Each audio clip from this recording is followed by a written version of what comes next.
सभी को good morning. आज की मुरली की तारीख है 14 शिव भगवानु वर्ष। मीठे बच्चे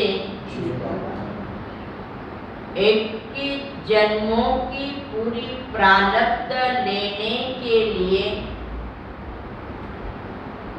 बाप पर पूरा पूरा बलि चढ़ो, अधूरा नहीं। बलि चढ़ना अर्थात बाप का बन जाना। प्रश्न, किस गुह्य बात को समझने के लिए बेहद की बुद्धि चाहिए? बाबा का जवाब, यह बेहद का बनी बनाया ड्रामा है। जो पास्ट हुआ वह ड्रामा, अब यह ड्रामा पूरा होता है, हम घर जाएंगे, फिर नए सिर पाठ शुरू होगा। यह गुह्य बात समझने के लिए बेहद की बुद्धि चाहिए।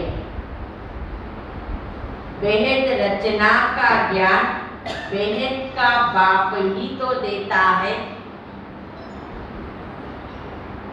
दूसरा प्रश्न है, मनुष्य किस बात में हाय हाय कर रड़ी मारते हैं और तुम बच्चे खुश होते हो? बाबा का जवाब, अज्ञानी मनुष्य थोड़ी सी बीमारी आने पर रड़ी मारते हैं, तुम बच्चे खुश होते हो क्योंकि समझते हो यह भी पुराना हिसाब किताब जुगतू हो रहा है। जैसे कल भी बाबा ने कहा ना कि कोई बात की फिक्र नहीं करो, कुछ भी बात हो जाए, कोई चला भी जाए, चाहे बीमारी हो, कुछ भी हो, तो हिसाब किताब है। और जिसने शरीर भी छोड़ा है तो जाकर बाबा की सेवा करेगा। और आज बाबा ने कहा कोई कितनी भी बीमारी आए, हम तो खुश होते हैं ना, बाबा की याद हो, हिसाब किताब हमारा छुट्टी होता है। दुनिया की जैसे हमें परेशानी नहीं होती, कोई चिल्लाते नहीं, रड़ियाँ नहीं मारते हैं, क्योंकि बाबा ने हमें ड्रामा कितनी समझ दे दी। आज का गीत है, तूने रात गवाई सोके, दिन गवाया खाके, हीरे जैसा जन्म गौरी के पीछे गवाया। ओम शांति। वास्तव में ओम शांति कहने की जरूरत नहीं है, परंतु कुछ ना कुछ बच्चों को समझाना ही होता है, बाप का परिचय देना होता है। आजकल बहुत है जो ओम शांति जपते रहते हैं, अर्थ तो समझते नहीं है ना। ओम शांति वास्तव में हम आत्माओं का स्वधर्म शांत है, ये तो ठीक है, परंतु फिर भी ओम शिव ओम भी कह देते हैं, ओम शांति भी कह देते हैं, शिवा नमा भी कह देते हैं, वो भी रॉन्ग हो गया ना। वास्तव में इन गीता आदि की भी कोई जरूरत नहीं है, गीतों की भी कोई जरूरत नहीं है।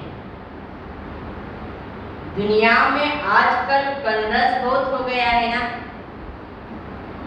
इस सभी कन्नस में फायदा तो कुछ भी नहीं है। इतना सुनते आ रहे, बाबा ने कहा फायदा क्या है? मन रस तो अभी होता है एक बात का, जो बाबा बच्चों को ये बातें सुनाते रहते हैं। बाप बच्चों को सन्मुख में समझाते हैं ना, कहते हैं तुमने भक्ति तो बहुत की है, अब भक्ति की रात पूरी हो, प्रभात हो रही है। प्रभात का बहुत महत्व है ना, प्रभात के समय बाप को याद करना है। प्रभात के समय भक्ति भी बहुत करते हैं ना, माला भी फेरते हैं। यह भक्ति मार्ग की रस्म चली आती है। बाप भी कहते हैं बच्चे यह नाटक अब पूरा होता है, फिर चक्र रिपीट होता है। वहां तो भक्ति की दरकार नहीं। खुद ही कहते भक्ति के बाद भगवान मिलता है। भगवान को याद करते हैं ना, क्योंकि दुखी है। जब कोई आपदाएं आती है, वह बीमार को पड़ते हैं, तो भगवान को याद करते हैं ना। भक्त ही भगवान को याद करते हैं। सतयुग त्रेता में भक्ति होती नहीं तो सारा भक्ति पलट हो जाए। भक्ति ज्ञान और बाद में है वैराग। भक्ति के बाद फिर है दीन। दीन कहा जाता है किसको? नई दुनिया को। ज्ञान भक्ति वैराग अक्षर ठीक है।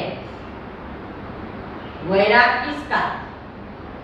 पुरानी दुनिया, पुराने संबंध आदि से वैराग। चाहते हैं हम मुक्तिधाम में बाबा के पास जावे। भक्ति के बाद हमको भगवान जरूर मिलना है। भक्तों को ही तो भगवान बाप मिलता है ना। भक्तों को सद्गति देना यह भगवान का ही तो क्या है? काम है। और कुछ नहीं करना, सिर्फ बाप को पहचानना है, और वो भी यथार्थ रीति। बाप है इस मनुष्य सृष्टि झाड़ का बीज रूप। इसको उल्टा झाड़ भी कहते हैं। बीज से झाड़ कैसे निकलता ये भी तो समझना चाहिए ना। ये तो समझने के लिए बुद्धि चाहिए। अभी तुम जानते हो ये वेद शास्त्र ग्रंथ आदि पढ़ना, जब तक आदि करना, यह सब क्या है? बाबा ने कहा भक्ति मार्ग है। ये कोई भगवान को पाने का सच्चा मार्ग नहीं है। सच्चा मार्ग तो भगवान ही आकर दिखलाते हैं। मुक्ति जीवन मुक्ति का तुम जानते हो ना। अब ड्रामा पूरा होता है। जो पास्ट हुआ सो क्या ड्रामा फिर से क्या होगा? रिपीट होगा।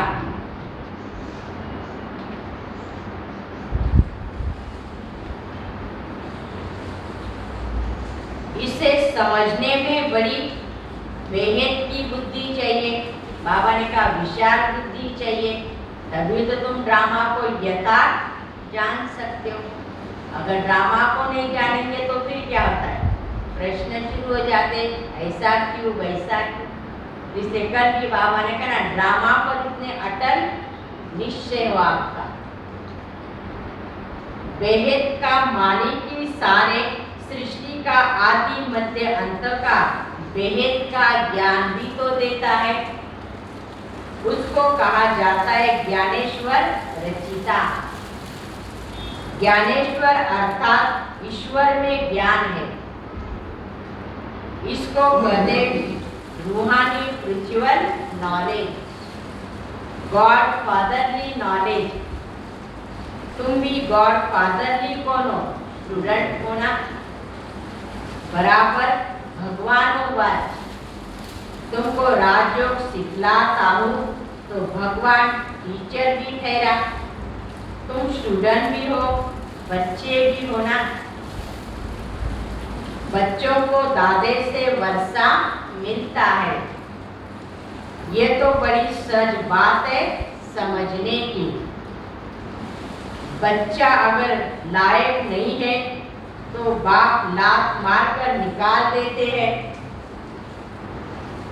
धंधे आदि में जो अच्छे मददगार होते उनका ही हिस्सा लगता है।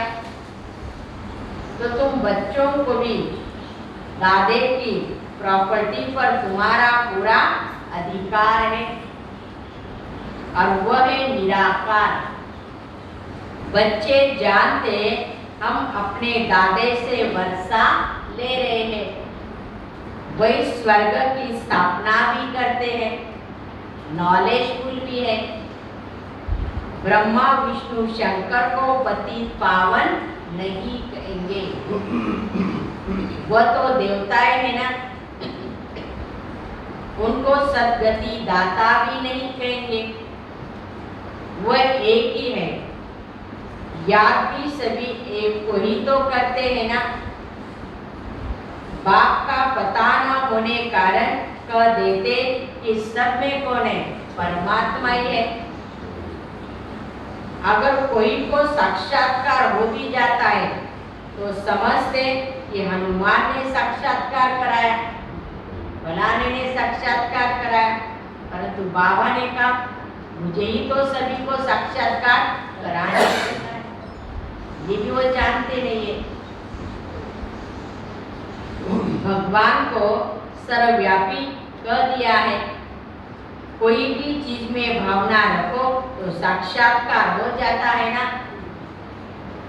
तो या तो ये पढ़ाई की बात है, बाप कहते हैं मैं बच्चों को आकर भी पढ़ाता हूँ ना, तुम भी देखते हो कैसे बाप आकर ये पढ़ाई पढ़ाते हैं। जैसे और टीचर होते हैं बिल्कुल साधारण रीति पढ़ाते हैं ना। बैरिस्टर होगा तो आप समान बैरिस्टर बनाएंगे। ये भी तुम जानते हो ना, इस भारत को स्वर्ग किसने बनाया, और भारत में रहने वाले सूर्यवंशी देवी देवताएं भी कहाँ से आए, ये भी कोई जानते नहीं। और इसलिए तो बाबा ने कहा बच्चे में टीचर बनकर तुम ये पढ़ाई पढ़ाता हूँ और तुम ये वर्षा देता हूँ, कौन सा, सूर्यवंशी देवी देवताओं का। मनुष्य को बिल्कुल पता भी नहीं है ना। अभी ये संगम है, तुम संगम पर खड़े हो ना, दूसरा कोई संगम पर नहीं है। जो ब्राह्मण बच्चे हैं वही संगम पर है। यह संगम का मेला देखो कैसा है। बच्चे आए हैं बाप से मिलने, यह मेला ही क्या है। हाँ, संगम पर भी मेला लगता है, बाबा ने कहा दुनिया में भी मेले लगते हैं, लेकिन ये वंडरफुल मेला है और ये मेला कल्याणकारी है। बाकी जो भी कुंभ के मेले आदि लगते उससे कोई प्राप्तियां भी नहीं है ना। सच्चा सच्चा कुंभ का मेला कहा जाता है संगम को, या आत्मा और परमात्मा का सच्चा सच्चा मिलन होता है। गाते भी है ना, क्या गाते, आत्मा परमात्मा अलग रहे बहुत काल, सुंदर मेला लगा तो बीच में मिला जला। ये सुंदर सुहाना मेला कर दिया है। यह समय कितना अच्छा है ना, कौन सा, संगम का। यह संगम का समय कितना कल्याणकारी है, क्योंकि इस समय सबका क्या होता है, कल्याण होता है। क्योंकि कल्याणकारी बाप आकर ये सारा ज्ञान सुनाते, हर मनुष्य आत्माओं को रास्ता बताते, तो सभी का कल्याण होता है। इसलिए आज बाबा कहते संगम कितना कल्याणकारी है। तो जो भी बात है वो कल्याणकारी है। बाप आकर सबको बढ़ाते हैं ना, वह है निराकार स्टार। लिंग रूप रखा है समझाने के लिए। बिंदी रखने से कुछ समझ न सके ना, तुम समझा सकते हो। आत्मा एक स्टार है, बाप भी स्टार है। जैसे आत्मा वैसे परम पिता परमात्मा है। फर्क नहीं है ना। तुम्हारे आत्माएं भी नंबरवार है। कोई की बुद्धि में कितनी नॉलेज भरी हुई है, कोई की बुद्धि में कितनी है। बाबा तो सभी को एक जैसे ही सुनाता है, लेकिन हर एक की बुद्धि अपनी अपनी धारण करने के लिए। अभी तुम समझते हो हम आत्माएं कैसे 84 जन्म भोगते हैं। हर एक को अपना हिसाब किताब भी भोगना है।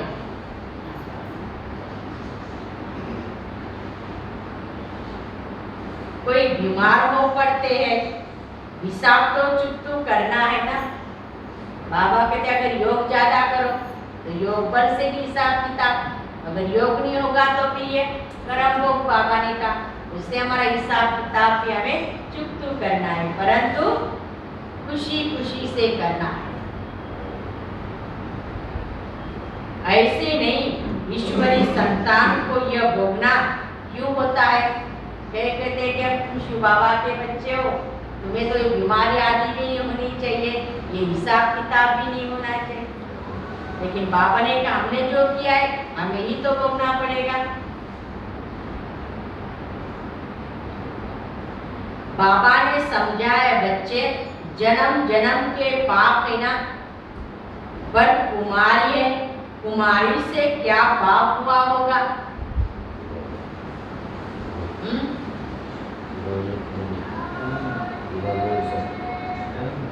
वही तो बात है ना, इस जन्म का नहीं कई जन्म का भी, ये भी बात है। लेकिन बाबा ने कहा पाप भी एक प्रकार के नहीं है ना, भले वो शारीरिक पाप नहीं करते लेकिन मनसा से तो होता है ना।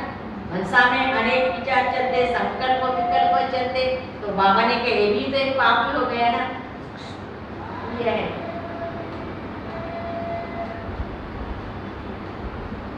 परंतु ये तो अनेक जन्मों का हिसाब किताब ही चुकता होना है। बाबा ने समझाया है इस जन्म में भी किए हुए पाप अगर नहीं सुनाएंगे तो अंदर रुद्धि को पाता रहेगा। इसलिए बाबा ने कहा भूल तो होती है, लेकिन बाबा को बताते जाओ तो क्या होगा कि बुद्धि नहीं होगी। बतलाने से फिर रुद्धि होती नहीं है ना। सबसे नंबर 1 भारत पावन था, अब भारत सबसे पतित है। उन्हों को मेहनत भी जास्ती करनी पड़ती है ना। जो सर्विस बहुत करते हैं समझ सकते हैं हम उच्च नंबर में जाऊंगा, कुछ हिसाब किताब रहा हुआ होगा वो भी तो भोगना पड़ता है ना। वो भोगना भी खुशी से भोगी जाती है। अज्ञानी मनुष्यों को कुछ होता है तो एकदम हाय हाय कर रड़िया मारने लग पड़ते हैं, ये क्या हो गया, यह क्या हो गया। इसलिए तो बाबा ने कहा ना कि बाबा की नॉलेज और ड्रामा की नॉलेज हमें थोड़ा अचल अडोल बना देती है, एक रस बना देती है, क्योंकि मन में हलचल तो नहीं होती ना। या तो खुशी से भोगना है, हम ही पावन थे, हम ही सबसे पतित बनते हैं। यह चौड़ा पाठ बजाने के लिए हमको ऐसा मिला हुआ है। अभी बुद्धि में आया है हम सबसे जास्ती पतित बने हैं। बड़ी मेहनत करनी पड़ती है ना, हमने जैसी पाप की बाबा ने कहा फिर हमें ही तो पावन बनना है, तो मेहनत भी करनी है। आश्चर्य नहीं खाना चाहिए कि फलाने को यह बीमारी क्यों। देखो जब भी कोई बातें आ जाती ना, बाबा उसका जवाब बराबर देता है, ताकि बच्चों को बाबा पक्का कराता है ना, क्योंकि मन में संकल्प चलते हैं कि ऐसा तो नहीं होना चाहिए था, ऐसा क्यों हो गया। ये भी है, जब भी कोई बातें आती तो बाबा बच्चों को पक्का करा देता है। अरे देखो कृष्ण का भी तो नाम गाया हुआ है, श्याम और सुंदर। चित्र बनाने वाले तो समझते ही नहीं है ना, वो तो राधे को गोरा, कृष्ण को सावरा दिखाते हैं। समझते राधे कुमारी है तो उनका मान रखते हैं, समझते वो कैसे काली होगी फिर कौन, राधे। इन बातों को तुम नहीं समझते हो ना, तो राधे को दिखा तो कृष्ण को भी गोरा दिखाना चाहिए, एक को काला एक को गोरा क्यों बाबा ने कहा। जो देवता कुल के थे वह अब अपने को हिंदू धर्म के समझ रहे हैं ना। तुम श्रीमत पर अपने कुल का उद्धार करते हो, सारे कुल को पावन बनाना, सेलिब्रेट कर ऊपर ले जाना। तुम सेलिब्रेशन आर्मी हो ना, बापी दुर्गति से निकाल सदगति करते हैं। वही क्रिएटर, डायरेक्टर, मुख्य एक्टर गाया हुआ है। एक्टर कैसे है, पति पावन बाप आकर पति दुनिया में सभी को पावन बनाते हैं ना, तो मुख्य हुआ ना, सबसे बाबा का पाठ मुख्य कि बाबा ही ऐसी दुनिया में आता है तो सभी को पावन बनाता है। ब्रह्मा विष्णु शंकर को कोई करण करावन हार भी तो नहीं कहेंगे। अभी तुम अनुभव से कहते हो ना, बाबा जिनको करण करावन हार कहते हैं वो इस समय पाठ भी बजाते हैं। वो पाठ बजाएंगे भी संगम पर ना। बाबा ने कहा मेरा भी देखो कितना वंडरफुल पाठ, आता हूँ पति दुनिया में, पति शरीर में, सभी आत्माओं को पावन बनाने। कोई उनको कोई जानते नहीं है। मनुष्य 16 कला से फिर नीचे गिरते हैं, ऐसे ऐसे कलाएं भी तो कम हो जाती है। हर जन्म में कुछ ना कुछ कला कम होती है। सतयुग में 8 जन्म लेने पड़ते हैं। एक एक जन्म ड्रामा अनुसार कुछ ना कुछ कला कम होती रहती है। अब ये चढ़ने की बारी, जब पूरा चढ़ जाएंगे फिर धीरे धीरे उतरना है। बच्चे भी जानते हैं ना, अब ये राजधानी स्थापन हो रही है। राजधानी में तो हर प्रकार के चाहिए। जो अच्छी रीति श्रीमत पर चलते हैं वही ऊंचा पद पाते हैं। अगर बाबा ने कहा सभी विश्व महाराजन बन जाएंगे तो बड़ी मुसीबत हो जाएगी। नंबरवार पुरुषार्थ अनुसार है, पढ़ाई भी उसी अनुसार धारण करते, वैसा पद भी पाते हैं। सो भी जब पूछना है, बाबा को अपना पूरा पोता मेल भी भेजे, तब बाबा राय दे सकता है। ऐसे नहीं बाबा तो सब कुछ जानता है, वो तो सारी दुनिया के आदि मध्य अंतों को जानता है। एक की दिल को मैं बैठकर कैसे जानूं, ये काम मैं नहीं करता, लेकिन मैं सृष्टि के आदि मध्य अंतों को जानकर तुम्हें ये नॉलेज देता हूं। अभी दुनिया वाले क्या कहते कि परमात्मा सब कुछ जानता है, वो जान वो नॉलेजफुल है। बाबा कहते हैं मैं सृष्टि के आदि मध्य अंतों को जानता हूँ, तब तो मैं बताता हूँ कि तुम ऐसे ऐसे गिरते हो, फिर तुम ऐसे चढ़ते हो। यह भारत का पाठ है ना। भक्ति तो सब करते हैं, जो सबसे जास्ती भक्ति करते उनको पहले सदगति मिलनी चाहिए। उच्च थे फिर 84 जन्म, फिर उन्होंने लिए हैं, जो पूज्य से फिर पुजारी बने। भक्ति भी उन्हों की नंबरवार है। पर इस समय जन्म मिला है, परंतु आगे जन्म ये तो पाप है ना, वो करते हैं याद के बल से। याद ही बड़ी डिफिकल्ट है। तुम्हारे लिए बाबा कहते हैं तुम याद में बैठो तो निरोगी बन जाओगे। बाबा से वर्षा भी मिलता है, सुख, शांति और पवित्रता का। निरोगी काया व बड़ी आयु मिलती है सिर्फ याद की यात्रा से। नॉलेज से तुम त्रिकालदर्शी बनते हो। त्रिकालदर्शी का अर्थ भी कोई नहीं जानते। रिद्धि सिद्धि वाले भी बहुत होते हैं ना।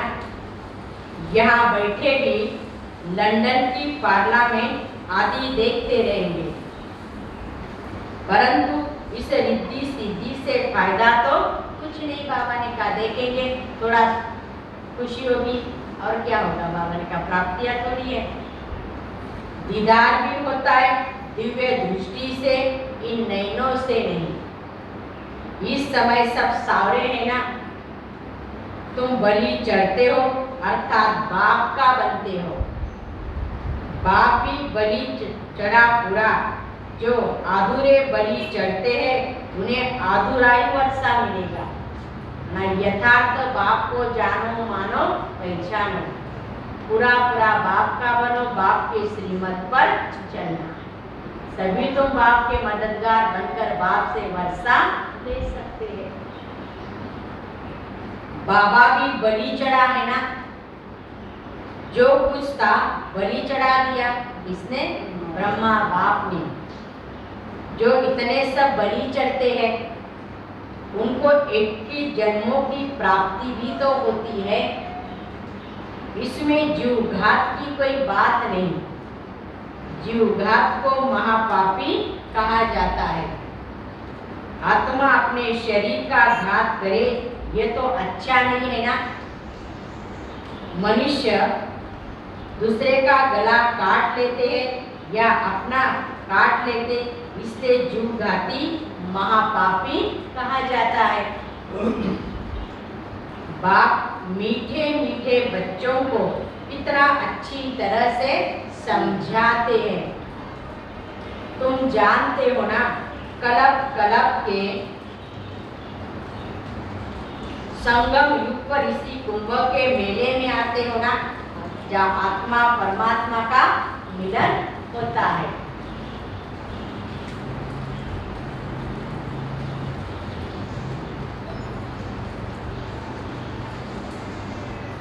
ये वही माता पिता है।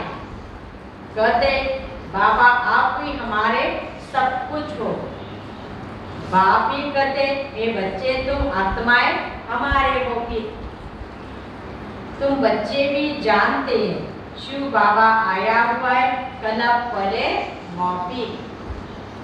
जिन्होंने पूरे 84 जन्म लिए हैं उन्हों को श्रृंगार करा रहे हैं। तुम्हारी आत्मा जानती है बाबा नॉलेजफुल भी है तो पति पावन भी है। वो हमको अभी सारी नॉलेज देता है। वही ज्ञान का सागर भी है, नॉलेजफुल भी है। उसमें कोई शास्त्रों की बात नहीं है ना। या तो देह से सब कुछ भूल अपने को आत्मा समझना है। एक बाप के बने हो तो और सब कुछ भूल जाना। और संग बुद्धि से तोड़ एक संग जोड़ना है। गाते भी है हम तुम्हारे संग ही जोड़ेंगे, तुम्हारे साथ ही रहेंगे, साथ रहेंगे, साथ खाएंगे, साथ पिएंगे। बाबा पर हम पूरा पूरा बलिहार जाएंगे। बाप भी कहते हम तुम्हारे पर बलिहार जाते हैं, तो हमें भी बाप पर बलिहार जाना है, तो बाप भी हमारे पर बलिहार जाएंगे। मीठे बच्चे सारे विश्व की राज्य का तुम मालिक, तुम्हें मैं बनाता हूँ। मैं तो निष्काम हूँ ना। मनुष्य बल करते, निष्काम सेवा करते, परंतु फल तो मिलता है ना। बाबा ने कहा मेरी जैसी सेवा कोई नहीं करता है। बोले दुनिया में कोई भी सेवा करेंगे, लेकिन अंदर से तो ये होती ना, इच्छा होती है मुझे कुछ मिलना चाहिए, लेकिन बाबा को तो कोई इच्छा नहीं है। बाबा ने कहा मैं निष्काम सेवा करता हूँ। बाप मैं तो निष्काम हूँ। मनुष्य बल करते, निष्काम सेवा करते, परंतु फल तो मिलता है ना। बाप निष्काम सेवा करते हैं, ये भी तो तुम बच्चे ही जानते हैं। आत्मा जो कहती है हम निष्काम सेवा करते हैं, यह कहाँ से सीखे है कि तुम जानते हो निष्काम सेवा बाप ही तो करता है ना। बाप आते हैं कलप के संगम युग पर, अभी भी तुम्हारे सन्मुख बैठे हैं। बाप खुद कहते मैं हूँ निराकार, मैं तुमको ये वर्षा कैसे देता हूँ, सृष्टि के आदि मध्य अंत का ज्ञान कैसे सुनाता हूँ। इसमें प्रेरणा की कोई बात नहीं है, मुझे आकर सुनाना पड़ता है। शिव जयंती भी मनाते तो जरूर मैं आता हूँ ना। मैं आता हूँ भारत में, भारत की महिमा सुनाते हैं।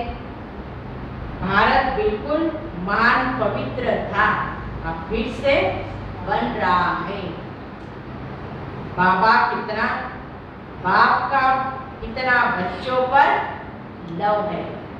बाबा कितना बच्चों को बड़े प्यार से याद करता है, कितना प्यार देता है। तो ऐसे भी हम बच्चों का बाप पर कितना प्यार होना चाहिए।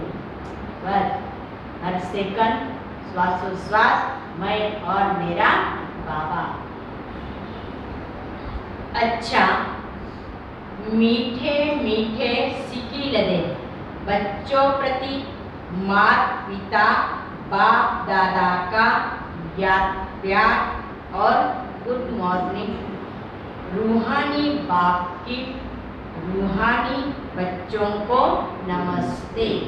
हम रूहानी बच्चों की रूहानी बाप दादा को याद प्यार और नमस्ते नमस्ते नमस्ते। ओम शांति ओम शांति ओम शांति। शुक्रिया बाबा, थैंक्स। धारणा के लिए मुख्य सार पहली पॉइंट, श्रीमत पर अपने कुल का उद्धार करना है, सारे कुल को पावन बनाना है, बाप को अपना सच्चा सच्चा पोता में देना है। दूसरी पॉइंट है, याद के बल से अपनी काया को निरोगी बनाना है, बाप पर पूरा पूरा बनिहार जाना है। बुद्धियों और संगतोड़ एक बाप के साथ जोड़ना है। आज का वरदान, एक बाप दूसरा न कोई, इसी स्मृति से निमित्त बनकर सेवा करने वाले सर्व लगाव मुक्त भव। एक बाप दूसरा न कोई, इसी स्मृति से निमित्त बनकर सेवा करने वाले सर्व लगाव मुक्त भव। जो बच्चे सदा एक बाप दूसरा न कोई इसी स्मृति में रहते हैं, उसका मन बुद्धि सद एकाग्र हो जाता है। वह सेवा भी निमित्त बनकर करते हैं, इसलिए उसमें उसका लगाव नहीं रहता। लगाव की निशानी है जहाँ लगाव होगा वह बुद्धि जाएगी, मन भागेगा। इसलिए सब जिम्मेवारियां बाप को अर्पण कर ट्रस्टी व निमित्त बनकर संभालो तो लगाव मुक्त बन जाएंगे। स्लोगन: विघ्न ही आत्मा को बलवान बनाते हैं, इसलिए विघ्नों से डरो मत।